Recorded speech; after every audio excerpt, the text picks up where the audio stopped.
Bab 050. Sejujurnya aku sangat kecewa karena Kayla ternyata masih berstatus sebagai istri orang. Aku sempat berpikir kalau aku bisa menjadikan Kayla sebagai istriku setelah dia kembali dari Jakarta. Mutia terkesiap mendengarnya. Tidak menyangka jika Anton memiliki niat sejauh itu. Mas Anton, aku harap kamu bisa mengurungkan niat kamu itu. Satu lagi, kamu jangan terlalu berharap kepada Mbak Kayla karena sampai kapanpun itu Mbak Kayla pasti akan setia kepada suaminya. Lidah Anton berdecak setelah mendengarnya. Mutia, apa kamu yakin mendukung Kayla untuk tetap bersama dengan pria itu? Menurutku dia bukanlah pria dan suami yang baik untuk Kayla. Jika dia benar adalah suami yang baik, dia tidak akan mungkin membiarkan Kayla hidup sendiri di sini saat hamil darah dagingnya. Kupikir mencampuri urusan keluarga orang lain bukanlah hal yang baik Mas Anton. Sahut Mutia. Dia tidak suka Anton terlalu ikut campur dengan urusan rumah tangga Kayla. Anton menghela napas dalam. Sebenarnya dia juga tidak ingin ikut campur dengan urusan keluarga orang lain. Namun karena ini sangkut pautnya dengan Kayla, Anton merasa harus ikut campur di dalamnya. Mutia, kenapa kamu kelihatan lebih membela pria itu daripada aku sih? Padahal aku pikir kamu tahu sendiri bagaimana menderitanya hidup Kayla selama ini mengandung dan melahirkan tanpa sosok suami di sampingnya. Kata Anton sinis. Sekali lagi aku tegaskan Mas Anton, itu bukanlah urusan kita. Kata Mutia. Alah, memangnya alasan kamu apa sih sampai membelanya seperti itu? Apa karena dia lebih kaya dari aku? Aku rasa dia tidaklah lebih kaya daripada aku. Dia pasti hanya karyawan kantoran biasa di kota. Sementara aku pemilik lahan terbesar di kampung ini. Mutia hampir saja tertawa mendengar kesombongan Anton. Asal kamu tahu aja Mas Anton, Mas Vano itu jauh lebih kaya daripada kamu. Dia bahkan bisa membeli seluruh lahan yang ada di kampung ini termasuk lahan milik kamu. Anton tertawa lepas setelah mendengarkan pernyataan Mutia baru saja. Ngawur kamu, mana mungkin dia bisa melakukannya? Balas Anton. Dia tentu saja tidak ingin percaya dengan perkataan Mutia. Mutia tidak ingin terlalu lama berbasa-basi dengan Anton. Tanpa membuang waktu lama, Mutia langsung saja mencari profil Vano dan meminta Anton juga melakukannya. Saat pencarian yang mereka lakukan sudah membuahkan hasil, kedua bola mata Anton terbelalak melihat siapa Vano dan berapa banyak kekayaannya. Bagaimana Mas Anton? Apa sekarang kamu masih bisa berbicara percaya diri seperti tadi? Tanya Mutia. Anton hanya diam. Dia merasa malu untuk menjawab pertanyaan Mutia. Melihat diamnya Anton membuat Mutia kembali mengeluarkan suara. Aku pikir setelah ini kamu bisa berpikir ulang untuk berniat merebut Mbak Kayla dari Mas Vano. Karena sampai kapanpun itu, apa yang kamu harapkan tidak akan bisa terjadi. Satu lagi, semoga setelah ini kamu berpikir lebih dulu sebelum menyombongkan diri seperti tadi. Anton masih saja diam. Sementara Mutia yang sudah jengah berinteraksi dengan Anton, memutuskan untuk berpamitan untuk pulang walau minuman yang ia pesan belum habis setengahnya. Aku tidak menyangka kalau dia ternyata benar jauh lebih kaya daripada aku. Gumam Anton dalam hati. Tadinya dia berpikir jika Vano hanyalah pria biasa yang derajatnya jauh lebih rendah daripada dirinya. Namun kenyataannya justru sebaliknya. Kekayaan yang Vano punya bukan hanya bisa membeli seluruh lahan yang ia punya, bahkan bisa membeli harga dirinya. Kalau sudah seperti ini kenyataannya, sepertinya setelah ini Anton akan berpikir ulang jika ingin mencari masalah dengan Vano atau sampai berniat kembali merebut Kayla dari Vano. Mau bersaing seperti apapun, aku pasti kalah. Kata Anton. Kini dia sudah sadar diri dan berupaya untuk mundur secara perlahan. Di perjalanan menuju pulang, Mutia tak henti merutuki dirinya sendiri karena sudah sempat merasa kagum pada sosok Anton. Mutia tidak menyangka di balik wajah tampan dan rupawan yang Anton miliki, tersimpan sifat kesombongan Anton di dalamnya. Ternyata apa yang aku pikirkan selama ini benar. Cuma Mas Vano yang pantas untuk Mbak Kayla. Bukan pria lain apalagi Mas Anton. Gumamnya. Menurut Mutia, wanita sebaik Kayla tidak pantas mendapatkan pria sombong seperti Anton. Walaupun wajah Anton mendukung untuk bersanding dengan Mutia, namun sikapnya yang buruk merusak semua kecocokan itu. Mas Vano, aku harap Mas Vano bisa lebih cepat menikahi Mbak Kayla secara agama kembali agar gak ada lagi pria seperti Mas Anton yang berniat merebut Mbak Kayla dari Mas Vano. Karena terlalu larut memikirkan percakapannya dengan Anton saat bertemu tadi, Mutia sampai tidak sadar jika kini motor yang ia kendarai sudah kembali tiba di kediaman Kayla. Melihat mobil milik Kayla belum kembali terparkir di garasi rumah, membuat Mutia menebak jika Kayla masih berada di perjalanan dengan Momi Korla saat ini. Semoga saja nanti Mbak Kayla gak mempertanyakan apa saja yang aku bicarakan dengan Mas Anton malam ini. Gumamnya, jika sampai Kayla mempertanyakan hal tersebut, Mutia pasti sangat bingung untuk menjawab apa. Mutia pun tidak bisa berkata dusta pada Kayla karena akan membuatnya merasa bersalah jika melakukannya. Ya, selama ini Mutia memang memegang teguh pendirian agar tidak pernah berdusta kepada Kayla apalagi sampai mengelabuhinya. Apa yang Mutia harapkan terwujud. Saat Kayla sudah pulang dari berjalan-jalan bersama Momi Korla dan Baby Julie, wanita itu sama sekali tidak mempertanyakan apa saja yang ia bicarakan saat bertemu Anton tadi. Kayla sangat menghargai privasinya dan tidak ingin kepo.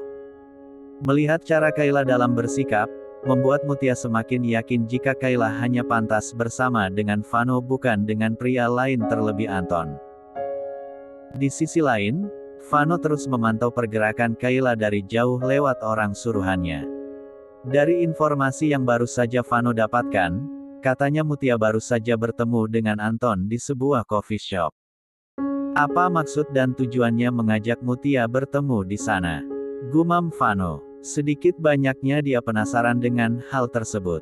Namun walaupun demikian, Vano mengesampingkan rasa penasarannya dan mencoba lebih fokus pada Kayla. Dia memikirkan cara bagaimana Kayla bisa segera kembali ke ibu kota dan kembali bersama dengan dirinya. Beberapa waktu berlalu setelah berpisah dengan Vano dan terhalang ruang dan waktu untuk bertemu, Baby Julie semakin rewel saja. Bahkan bayi itu sempat sakit beberapa hari karena katanya merindukan sang papa. Kayla tentu saja merasa sangat bersalah setelah mengetahui penyebab putri kecilnya sakit. Dia pun akhirnya mengabaikan segala rencananya setelah kembali ke kampung dan fokus pada kesembuhan Baby Julie. Aku akan kembali ke sana besok pagi. Katakan jika aku juga merindukannya, kata Vano lewat panggilan telepon. Posisi Julie yang baru saja tertidur saat itu membuat Vano sulit untuk berbicara dengan putrinya. Kayla mengiyakan perkataan Vano. Setelah panggilan teleponnya dan Vano terputus, pandangan Kayla pun beralih pada putri kecilnya. Maafin mama ya nak udah misahin kamu sama papa kamu. Gumam Kayla. Kini rasa bersalah di dalam hatinya terasa semakin besar saja setelah melihat putri kecilnya sakit karena merindukan sang papa seperti ini. Momi Korla yang akhirnya mengurungkan niatnya kembali ke ibu kota karena keadaan Julie yang sedang sakit pun memberikan beberapa pesan kepada Kayla agar bisa segera bersama dengan Vano demi Baby Julie dan kebaikan Kayla sendiri. Saat Vano telah tiba di kediamannya kembali siang itu, Baby Julie yang tengah murung seketika ceria kembali. Bayi mungil itu pun terdengar berceloteh menyebut nama Vano seraya memukul wajah Vano. Kangen banget ya nak sama papa, kata Vano. Dia merasa tak tega melihat Baby Julie yang tengah sakit seperti saat ini. Bukan hanya Vano, Mama Soraya dan Jenna yang turut ikut bersama Vano pun turut merasakan hal yang sama. Namun walaupun demikian, mereka sama sekali tidak ingin menyalahkan Kayla atas apa yang terjadi. Vano, aku sudah memutuskan untuk kembali ke ibu kota bersama dengan kamu, kata Kayla tiba-tiba. Pandangan Vano yang tengah fokus pada Baby Julie akhirnya beralih kepada Kayla. Kedua bola mata Vano nampak membulat setelah mendengar perkataan Kayla. Kamu serius? Tanya Vano memastikan. Kayla mengangguk pelan. Aku sudah memutuskan untuk kembali ke ibu kota bersama kamu dan kembali menikah secara agama dengan kamu. Kedua bola mata Vano nampak berbinar setelah mendengarnya. Dia pun mengucap rasa syukur kepada Yang Maha Kuasa karena sudah membuat Kayla bisa kembali ke dalam pelukannya. Terima kasih, Kayla. Terima kasih atas kesempatan yang sudah kamu berikan kepada aku. Aku senang sekali karena bisa kembali menjalin rumah tangga dengan kamu. Balas Vano penuh rasa haru. Bukan hanya Vano yang merasa bahagia mendengar keputusan Kayla, tapi Mama Soraya dan yang lainnya juga. Mereka saling mengucapkan rasa syukur satu sama lain dan tersenyum. Akhirnya Kak Kayla mau kembali lagi dengan Kak Vano ya, Mah. Kata Jenna dengan kedua bola mata yang nampak berkaca-kaca. Setelah bertahun lamanya memanjatkan doa agar Vano dan Kayla bisa kembali bersama, akhirnya doa Jenna dipanjatkan juga. Mama Soraya mengangguk. Dia pun mengusap sayang kepala putrinya itu. Walaupun saat ini Kak Kayla sudah menerima Kak Vano kembali, namun kita harus tetap berdoa untuk kesejahteraan rumah tangga mereka. Jangan sampai kita lupa untuk terus mendoakan mereka, kata Mama Soraya. Jenna mengiyakannya. Sampai kapanpun itu, dia pasti akan tetap mendoakan yang terbaik untuk kedua kakaknya itu. Seakan ikut merasakan kebahagiaan orang-orang di sekitarnya, Baby Julie yang sedang berada di gendongan Mommy Korla pun tertawa. Wajahnya yang beberapa hari lalu nampak murung pun sudah ceria kembali.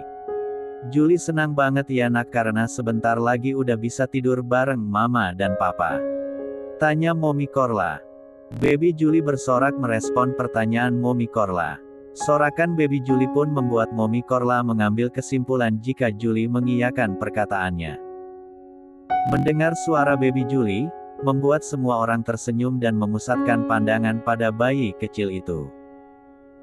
Dari ambang pintu penghubung ruko dan rumah, Mutia tersenyum haru mendengar Kayla akhirnya kembali rujuk dengan Vano dan bisa memberikan orang tua yang lengkap untuk Baby Julie. Julie sayang, kamu pasti bahagia banget ya bisa bersama-sama lagi dengan kedua orang tua kamu. Gumam Mutia. Kini perasaannya sudah tenang karena Kayla sudah mau kembali bersama dengan Vano dan Baby Julie bisa merasakan memiliki keluarga yang lengkap. Keputusan Kayla untuk kembali dengan Vano ke ibu kota pun akhirnya diketahui oleh Anton. Mendengar hal tersebut, membuat Anton berpikir jika kesempatannya untuk mendapatkan Kayla benar-benar sudah habis. Tak ada lagi harapan untuk dirinya bisa bersama dengan Kayla. Kapan Kayla akan kembali ke ibu kota? Tanya Anton pada Mutia saat ia bertemu secara tidak sengaja dengan Mutia di minimarket yang berada tidak jauh dari toko kue milik Kayla berada. Secepatnya setelah surat-surat kepindahan Mbak Kayla dan Julie selesai, balas Mutia seadanya. Anton yang tak mendapatkan jawaban pasti dari Mutia pun menghela napas dalam. Dia tidak bisa memaksa Mutia untuk menjawab lebih detail karena sudah tahu jawaban seperti apa yang akan ia dapatkan dari Mutia. Ya sudah, kalau begitu aku pergi dulu. Pamit Mutia. Dia merasa sudah tidak ada lagi urusannya berbicara dengan Anton. Mutia pun tidak ingin diinterogasi kembali oleh Anton. Kali ini Anton membiarkan saja Mutia pergi dari hadapannya. Setelah kepergian Mutia, Anton terduduk lemas di depan minimarket. Kenapa di saat aku merasakan cinta pada seorang wanita tapi aku tidak bisa mendapatkannya? Keluh Anton. Rasanya nasib percintaannya selalu saja buruk akhir-akhir ini. Jika kamu tidak bisa mendapatkan Mbak Kayla, kenapa tidak ingin mencoba membuka hati untuk wanita yang baru saja? Celetuk seorang pria yang tiba-tiba saja sudah berada di belakang Anton. Wanita yang baru. Kamu pikir mudah mendapatkan wanita baik seperti Kayla? Tanya Anton malas. Tentu saja, kamu bisa mendapatkannya dengan mudah karena wanita itu sudah berada dekat dengan kamu. Balas pria itu. Anton mengerutkan dahi cukup dalam. Dia tidak tahu wanita mana yang temannya itu maksud. Mutia, apa kamu tidak tertarik kepadanya? Kalau aku lihat-lihat Mutia juga adalah wanita yang baik dan tulus seperti Kayla. Dan satu lagi, Mutia memiliki kelebihan daripada Kayla yaitu masih single dan belum pernah menikah. Jangan sembarangan bicara, aku gak mungkin suka dengan Mutia. Dibandingkan Kayla, sikap Mutia jauh lebih galak. Beritahu Anton. Lidah pria itu berdecak. Dia hanya galak di luar tapi lembut di dalam. Lagi pula dia bersikap galak di situasi dan kondisi tertentu saja. Balas pria itu. Anton terdiam, mencoba merenungi perkataan temannya itu. Kedatangan Vano kembali bagaikan obat yang sangat mujarab untuk baby Julie yang sedang sakit saat itu. Semenjak kedatangan Vano, baby Julie sudah kembali ceria dan panas tubuhnya hilang begitu saja. Mengetahui hal tersebut, membuat Kayla yakin jika obat yang paling ampuh untuk membuat baby Julie sehat kembali adalah Vano. Semenjak kedatangan Vano kembali hari itu, baby Julie begitu lengket dengan Vano. Bahkan baby Julie hanya ingin tidur bersama dengan Vano hingga membuat Kayla bingung harus bersikap seperti apa. Karena untuk saat ini dia tidak mungkin tidur bersama dengan Vano, Kayla memilih tidur di kamar lain dan membiarkan baby Julie tidur bersama sang ayah di kamarnya. "Kayla, kamu belum tidur?" tanya Mama Soraya saat bertemu dengan Kayla di dapur malam itu. Kayla menoleh ke arah Mama Soraya kemudian mengulas senyum. "Belum, Mah. Aku gak bisa tidur juga sampai sekarang." Mama Soraya ikut mengulas senyum di wajah cantiknya. "Apa kamu gak bisa tidur karena gak ada Julie di dekat kamu?" tebak Mama Soraya. Kayla mengangguk malu mengiyakannya. Kayla udah biasa tidur dengan Julie. Jadi sekalinya enggak, agak aneh rasanya. Mama Soraya mengangguk paham. "Kamu yang sabar ya. Sebentar lagi kamu bukan hanya bisa tidur kembali dengan Julie, tapi dengan ayahnya Julie juga." Kayla jadi semakin malu mendengarnya. Kayla pun membayangkan bagaimana nanti dia tidur bersama kembali dengan Vano di kamar yang sama. "Ya sudah, sekarang kamu coba tidur lagi ya. Hari udah sangat larut. Nanti kepala kamu bisa sakit lagi karena kurang tidur." Kayla mengiyakannya. Setelah Mama Soraya pergi meninggalkan dapur, Kayla pun terbayang dengan apa yang akan terjadi di hidupnya ke depannya. 2 hari lagi aku akan kembali ke kota dengan Vano. Semoga saja setelah kembali lagi ke sana Julie bisa hidup lebih bahagia, begitu pula dengan aku. Gumam Kayla penuh harap. Mengingat sebentar lagi ia akan kembali menetap di ibu kota, Kayla memberikan tanggung jawab pada Mutia untuk mengelola usaha kue miliknya. Tak lupa Kayla juga mempersilahkan Mutia untuk membawa keluarganya tinggal di rumah miliknya agar Mutia tak merasa sendiri hidup di sana. Mutia tak serta-merta mengiyakan tawaran Kayla. Pasalnya, untuk saat ini dia tidak bisa membawa keluarganya tinggal bersama karena dia tahu kedua orang tuanya pasti tidak ingin meninggalkan rumah mereka walau rumah milik mereka terbilang sangat sederhana dibandingkan rumah milik Kayla. "Ya sudah, kalau kamu gak bisa bawa keluarga kamu tinggal di sini, kamu bisa membawa suami kamu nanti untuk tinggal di sini," saran Kayla. Dia pun tersenyum menggoda setelah mengatakan hal tersebut pada Mutia.